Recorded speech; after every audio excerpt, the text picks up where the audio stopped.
Hola guys and girls and welcome to a new Keyforge news video because I got a juicy scoop for you because in one LGS in Germany, in one city, there were already Mass Mutation starter decks open for sale. And a contact and friend of mine there, he will be mentioned in the description. His name is TMind on Discord.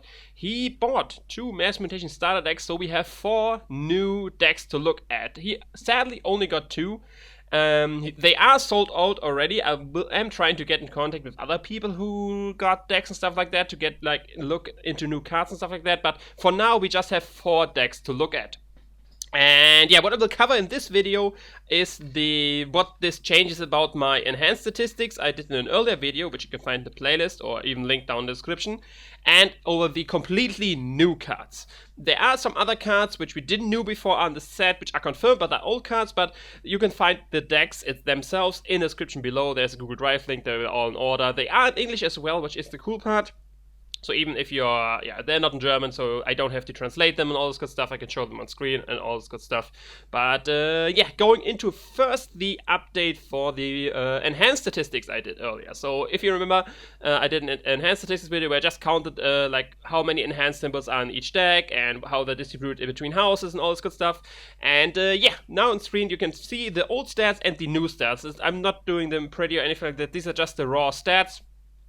And basically, only one notable thing changed. You can pause the video here for yourself and check every little detail if you want to. But the big thing which the biggest thing which changed is the overall amount of capture symbols. They rose quite a bit from only. Oh, let me check. I don't have it actually in front of me right now. From only 35 to 42% in total, and the draw on Aember icons dropped a little bit due to that. The damage icons nearly the same, so we got a lot more capture symbols in these decks than we had before, but I have to emphasize that as well, because all the 4 decks, all the four new decks I looked at, all of them have Saurian, and Saurian do have, of course, a bigger amount of capture symbols than other symbols, which you can see in statistic as well. So that, of course, skews the statistics a little bit, but basically what the result of these additional counting and evaluating is that the overall distribution seems to be what we already expected to be. Like I said, the capture icons rose quite a bit, but that's mainly due to only having Saurian, or every deck having Soaring in them, which of course do have a lot of capture symbols on them because it fits the theme and all this good stuff. But yeah, this is just a short update on that. Now let's go into probably a more interesting part, which are the new cards which are in the deck. So we sadly only have a few discs and stuff like that, but we do have a lot of Soaring cards to look at. But let's just start from the top and look at the one new disc card we look at, which is the Whale of the Damned, an action card, which gives you, first of all, an enhanced capture symbol, so that's already nice, and has the play effect, destroy a creature with no bonus icons. So it is an uncommon as well, so that's probably why it wasn't in the decks before. And I guess it's a decent card. I can't really say I'm very excited for this. Due to the enhancement thing, a lot of things will have bonus symbols. It gives you a capture icon, so that's something like that, but it's a straight single destroy effect though. So if you're like big creatures you need to get rid of, I think board control is going to be more important in Mass Mutations for sure, due to all the capturing and all this good stuff. If you battled already with the newer decks, you know how stacked the board can get with Aember. So having destroy effect is always nice, which isn't a board wipe as well, so you can keep your own creatures safe. But other than that, it's a decent card, but I'm honestly not too majorly excited for that. But that's the only discard we got. Now looking into logos, first of all, we got the card Casual Loop, which is an action card, and has the play effect Archive a card and Archive Casual Loop. So this thing ends up in the archives over and over again. We have had Hexpion, which had a similar effect as a creature, this thing as an action card.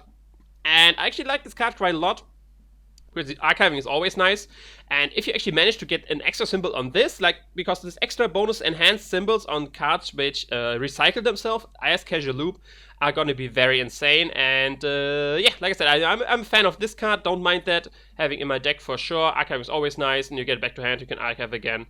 The only problem is you want to archive maybe something from a different house, and then you get a logos card in the archive as well, so you can play everything out of the archives immediately. But other than that, you can put something there for later. And like I said, if you get an enhancement symbol on this, it's gonna be nice. It's gonna be very nice. So next up in Logos, we got a special rarity card, which is the Even Ivan, which is a 4-power mutant scientist creature which has the action effect: if your opponent has an even amount of Aember, steal 1. This seems to be the counterpart of the ape we got, like the Odd Otto or something like that. I don't know what he's called, but here's the same effect, which if the opponent has an odd amount of Aember, you steal 1. So yeah, this is just a counterpart to that. Nothing too special about this. It's a fun card for sure. If this deck, as you can see, has 2 of them, so with them you actually want to look out to not have an even amount. I don't know how good it is to have both of them multiple times, since once you steal 1, if he has an even amount and you steal 1, he's obviously being at an odd amount again, and then the second even wouldn't trigger. So I think having 1 even and 1 odd is definitely better than having 2 of the otherwise. But other than that, I think the even one might be a little bit better. Since, of course, you need 6 Aember to forge, and that's an even number. So if you have the odd one in hand, he wouldn't help you in that regard. So yeah, that's the even for you. Next up, we got another Logos artifact, which is the Forge Compiler, which isn't, like I said, an artifact item. After your opponent forges a key, destroy Forge Compiler and ward each friendly creature. It's a decent effect, not gonna lie. It's your opponent forges a key, you get to ward everything you have on board, but there's a lot which has to happen for this to work. First of all, the opponent needs to forge a key, and it can't be the last one, because otherwise then you lose and the warding doesn't do anything. So you need this card before the opponent gets his first or second key. Then you need a board to to have this a good effect. You need a lot of creatures on board. If you like ward 1 creature, then okay, you just warded 1 creature and played an artifact for that. I think there are better cards you want in your deck. So it's not terrible, but I mean, it's not good either. I'm not too big of a fan of these cards. All these cards which trigger when your opponent forges a key, usually not a big fan of that, because you don't want that. You don't want the opponent forging a key. So why? And this card makes you wait for it to forge a key. I guess it makes it a bit less hurtful if your opponent gets a key, but like I said, not a big fan of this one for sure, I have to say. But I'm a fan of the next card, which is the Infomorph, which is a common creature 4-power mutant which has 2 draw and hand symbols. And these are the cards which I was missing in all the other Logos decks so far. Draw and hand symbols are my favorite, and I think for a lot of other people as well. They are up there together with the bonus Aember symbol icons, and getting 2 for your deck in a common creature in Logos is definitely what I expected more to see in other Logos decks as well. So yeah, you can potentially get 4 of these in the deck, and then you have 8 draw symbols in your deck, which makes it so quick, which is pretty nice. The card itself, of course, only quote-unquote only has 4 power and no effect, so it's not that impressive, but getting draw effects in your deck is pretty nice. If you imagine this would be a card for like 4 power, play this draw 2, it would be a pretty amazing card. And this is a nerfed version of that, I want to say. I mean, it depends, because you're more likely gonna get the draw effect off, since you don't need to draw. It's not only on 1 card, it's distributed. But yeah, I like quite a lot that there's a common. You can get multiple one of these, and Logos finally gets their enhanced draw symbols, which yeah, we were kind of missing in the Logos deck so far. But yeah, that is all for Logos. Now let's hop next to Sanctum. And the first thing we're going to look at is an artifact, which is the Aember Heart, which has the action effect: Exalt, Ward, and fully heal a friendly creature. It's decent. Like I said, you get to ward and full heal a creature. It gets exalted as well, which you kind of don't want, but I'm not a fan that it says friendly creature. I would love if you could do the same on opponent creatures as well. Yes, of course, usually you don't want to heal and ward an opposing creature, but the exalting on an opposing creature can actually sometimes be worth it, especially if you have a board where you can get rid of that very easily, even though you're going to heal and ward it. So I think this card I would like this card a lot more if it didn't say friendly creature, and you could do it with opponents as well. But other than that, yeah, it's like, if you have something to interact with the Aember on your creatures, like, I don't know, Senator Brachos or some similar stuff, which makes it good that the creatures are exalted. Like, if they get that artifact together with Saurian, for example, then it's gonna be awesome. But other than that, it's a decent card, yeah, but nothing I'm overly excited about. So, yeah, warding is, of course, always pretty cool, so... And board presence, like I said, is more important in this game, so I guess warding is a bit stronger as well. So it might be a strong one, but as of now, I'm not too excited for this card. I am excited, though, for the next one, which is an artifact, once again, gives you an extra bonus Aember Giselhard Standard, which gives, first of all, each friendly creature +1 armor if it has Aember, and has the play effect Exalt a friendly creature. So the play effect Exalt a friendly creature, like, this is not the good part. The great part is that each creature of Aember on it gets +1 armor. Sadly, it doesn't trigger, like it does not, like, say, for each Aember it gets +1 armor, just a flat +1 armor if they have Aember on them. But if you get multiple one of these, then it's not gonna look awesome, because everything you're gonna capture, like I said, all these cards with like the Ember Heart as well, are a lot stronger with Saurian as well, which has all the exalt effects going on, and yeah, you're just making them more resilient, buffing them while they have the Ember on them. And yeah, I'm a fan of this card, especially if you get multiple of these and you get 2 armor and 3 armor, then it's definitely very relevant buffs. The +1 armor is nice, of course, for poke effects, but other than that, it's not going to come into play a whole lot. But once you get to an area where you get 2 armor or 3 armor or even more, then definitely the opponent will have a hard time getting rid of your creatures. Now, next up, we go into the Soaring cards, which are going to be the most in the set, like I said, because every of these 4 decks has Saurian in them, and the first one you're going to look at is a big boy. It is the Charybdis.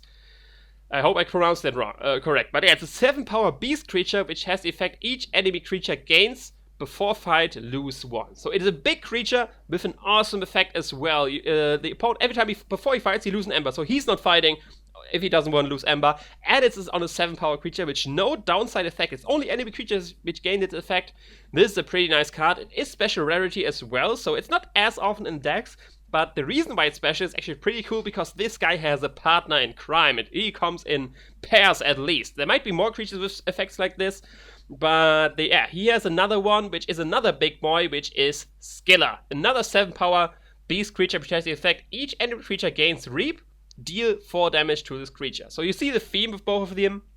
They're giving the opponent's effect they do not want, and they are big boys. So 7 power, the opponent will have a hard time getting rid of them, and to basically not help getting rid of these creatures. The good thing is with the I don't know if these are the only 2. Of course, they share the art. If you can see, like if you put both of these artworks together, it resolves in one big picture. So it's likely that these are the only 2, and these 2 come together. But there might be more of them, which isn't something to note of with 7 power. The Scizor is the one with the rare rarity. So this is the one definitely you will get, and then maybe it comes together with other creatures, but we don't know that yet. But other than that, the Charybdis, of course, is very nice, since you most likely will get rid of them, try to fight them, and you actually immediately get an effect of Charybdis that he loses the Ember while he tries to fight him. With Scizor, of course, it's pretty nice because creatures reap. I mean, they still get the Ember, but at least they get 4 damage on themselves. But yeah, I like these cards a lot. They are big creatures with a nice effect. And yeah, they're going to be powerful. And I like that they're rare and special, so because they definitely make it deck special. But yeah, next up, we are going to talk about the Legion's March, which is an action card for Saurian, which gives you an extra Ember and has the effect play for the remainder of the turn. After you use a dinosaur creature, deal 1 damage to each non-dinosaur creature. This is a rare as well, and it does affect your own creatures too. So I'm getting kind of from this card, I'm getting kind of the Mars vibe. That like Saurian is kind of getting the Mars treatment, where Mars only loved himself, like the Mars first, Mars only kind of sentiment. And it seems Saurian goes into a similar approach, because this thing, with other cards already, hurt everything, even yourself, even if you're not Saurian. And it doesn't do anything to the opposing Saurian creature. So in a mirror match, this is of course not as strong. But other than that, like I said, I'm not a big fan of the card. Like I said, I wouldn't love this really in deck. Like, I wasn't a fan of the whole Mars first thing as well. But it seems they're giving that flavor to the Saurian as of now, since Mars is not in the set. And yeah, it's like cool that the theme still goes somewhere in the house, but I don't think anyone was excited for that. But yeah, now it's here. It's the Legion Mars. He gives you an Ember, and you can deal some damage. Like, it is pretty nice. It's a very situational, because you need a lot of dinosaurs on the field to actually trigger this effect a lot and make use of it. And then it hurts your own creatures as well. Like I said, I'm not a big fan of that one. Not a big fan, I have to say. The next one is a pretty fun one as well. It's another action card for Saurian, and it's Patronage, and has the play effect: move half of the Ember from a creature to your pool, rounding up. Move the remaining Ember from a creature to your opponent's pool. So yeah, it's a 6 Ember Tyrannos with less situational, since you can target any creature, not only the most powerful, but for the payoff that you give half of that rounded up down to the opponent. The good thing is, you can even play that, you will play this on your own creatures. The good thing is as well, you don't destroy the creature, which happens with 6 Ember. So the creature stays alive, and if you think like the opponent will get rid of it pretty soon, you can like play this card, get at least half the Ember yourself before the opponent can react to it. And yeah, I actually like this card quite a lot. It is a rare, so it's not going to be in too many decks. But yeah, I'm a fan of that card for Saurian, especially with all the capture symbols going on. You can get a lot of Ember on one creature from the opponent, and then put half of that immediately into your pile. You have to be careful when to play this, because obviously you don't want to give your opponent Ember and get him into check. But other than that, I like the card quite a lot, I have to say. I'm excited for this one. But yeah, going on with story, we have still one more card to go here, which is a creature this time, a 5-power dinosaur politician, Senator Quintina, which has the effect after a creature reaps, exalted. Once again, an effect which affects every creature on the field, even your own. And yeah, it makes reaping not that attractive anymore for your opponent. So you want to play this for sure when your opponent has a lot of creatures on board, and the only creatures you have are creatures which don't mind being exalted, which Soaring has a good amount of. But yeah, I'm a fan of this card. There's some repaid still. We had a lot of repaid in AO8, and now the trend continues in Soaring. We have already the Senator Quintina, and of course the Skiller before, which if a creature reaps gets 4 damage on him. So yeah, as we saw already, the board is going to be very important, so reaping is going to happen a lot. So these repaid cards are definitely going to be pretty effective in Mass Mutations, I think. But yeah, moving on now to Shadows. Oh, I actually forgot one Sanctum card, I just see. Okay, we'll go over that later. But yeah, overgrown to Shadows, we first have a creature, 2-power, Elf Thief, Bow Nithing, which has the effect play steal 1 for each forge key your opponent has. And I like this card quite a lot. Play steal effects are always nice. Shadows has a good amount of them. And yeah, of course, in early game, this is something you want to mulligan away because it's not going to do anything if your opponent has only 1 key. But if he has 1 key, you steal 1, which is a great effect, already a good card. And then if he has 2 keys, actually, you're gonna steal 2. So this card scales the more late in the game you get it, basically. And I like this quite a lot since later in the game, the Aember race gets more important. Early on, people are racing for the Aember, and you don't necessarily need to steal. You can give away like the first key, the second key, but when it comes to the last key, that's when you want your strong Aember control to keep your opponent from this last key at all costs. And this card is going to be great in preventing your opponent from forging if you're going to be able to steal 2 when playing him. Of course, in the early game, he's just a 2-power creature, and then later on, he can at least steal 1. This is a pretty cool creature. It is the common as well, and with stuff like Red Penny, I already see Shadows getting very annoying with all these creatures which get to steal once they come into play. And yeah, Bow Nithing, another one of that. Pretty cool one there. Then we do have Shoulder ID, or Shoulder It, I don't know what you call it. 6-power Spectre with Taunt. He cannot fight himself, but he has the effect when Shoulder ID would deal damage, deal 1 instead. So it's similar to the Shadow Self in the scenario that it can't deal damage. Since it's had it instead of dealing damage, you steal 1. But it's pretty cool in the regard that the opponent has to attack it since it has Taunt. And if he does, he's going to lose an Aember. So preferably he wants to attack it with something which kills it in 1 hit. But even then, you're going to at least be able to steal 1, and you're going to protect something. This card can still reap. I like this card. I'm a big fan of this one. You can protect your important creatures. You can give this an Aember control, but your opponent has some way of getting rid of this creature without fighting. If you can get an upgrade on this creature, actually, which says like the upgrade creature deals X damage to someone, this card can be pretty insane. Because I don't know, is there an upgrade which gives creatures like AoE effects with reaping or something like that? Because this obviously can't fight. So like Fire Breath wouldn't work there.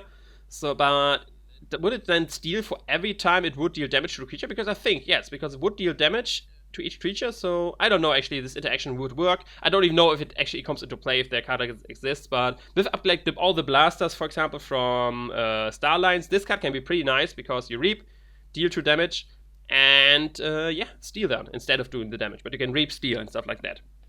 Which is pretty cool. Like I said, there's some neat interactions with this thing, and even without them, it's still a nice card. So yeah, moving on now to the Sanctum card. I forgot. It seems I saw that in wrong, but it's a pretty great one at that. It's a Sanctum creature, 4 power, 1 armor, human monk, master of the gray. Your opponent cannot resolve bonus icons on cards they play. Pretty nice card, especially with all the enhancements going on. You just play this card out there, and all your value you got through his enhancement cards are gone. I like this card a lot. It's going to be, of course, mostly going to be useful against opposing Mass Mutation matchups, because there you have like all the extra symbols versus other sets. You still have the bonus Aember symbol, which you can prevent, which is of course cool. Still great effect there, but it's mainly come into play versus Mass Mutation mirror matches, and there it's going to be an awesome card. I'm a big fan of this one. It is sadly rare, so you're not going to see it too often, but yeah, if you get on the field, you protect this card, and you make your opponent lose a lot of value out of his cards. So yeah. Great one, Master of Grey. I'm a fan of you. Want to have you in my deck as a Maverick in every house, preferably. But yeah, that's that one. Now let's go to Starlines. In Starlines, we have 2 more cards. I would say one and a half cards, maybe. First one is the LCDR. I actually don't know. Is this like I don't know what this what this tile means, but yeah, the Trigon, 4-power mutant creature, which has the reap effect, discard the top card of your deck, resolve the card bonus icons as if you had played it. It's decent. Like, it depends, of course, on how many bonus symbols you have on cards. You have to discard it, sadly, so you lose the play effect barring the bonus symbols. So I would love if it just said reveal and resolve the bonus icons, because that means you basically get the trigger then twice, once when you do this and the second time when you play it. But that might be maybe too strong, depending on how the cards are distributed. But this card, together with like Navigator Ali, or something else where you can like order the cards around in your deck, and you get to choose what you can resolve with this, it can be very strong. But yeah, it needs a good amount of support to really be effective, because other than that, you're just discarding card, which might be a very vital card you need for the game. And yeah, it's a bit of a gamble to use this effect with him. And the problem is, once you reap with him, you have to do it. It doesn't say may. So sometimes it's going to be a drag reaping with him. So yeah, he's kind of a double-edged sword. With the proper support, he can be awesome. But other than that, it's going to be a kind of a gamble to play with this. And then the half card I want to say is new is the Dino Alien. We already knew what the Dino Alien does, or the alien thing, but I don't think we had an image yet of how it looks. So yeah, that's why we have it here. The Dino Alien, of course, 5 power since it has a dino part, and yeah, it has the fight effect. Look at the top 3 cards of your deck, put one into your hand, and the bottom of the deck, that's the alien part. Then the dino part is you may exalt Dino Alien if you do deal 3 damage to a creature. Like I said, this is mainly there for the picture, because I don't think we saw it yet. And yeah, it's a cool bug. I like it. I like that. I'm a fan of the design, I have to say. I like that they go with the insect bug ant design, whatever it is. But yeah, cool mutant there. And this concludes the new cards we have in these 4 decks. Like I said, if you want to know everything, the link is in the description. But yeah, that's going to be all for this video. If you did enjoy, of course, leave a like, comment, subscribe. You know the deal. Hit me up to the Facebook. All the links in the description. And I will see you now time. Ciao.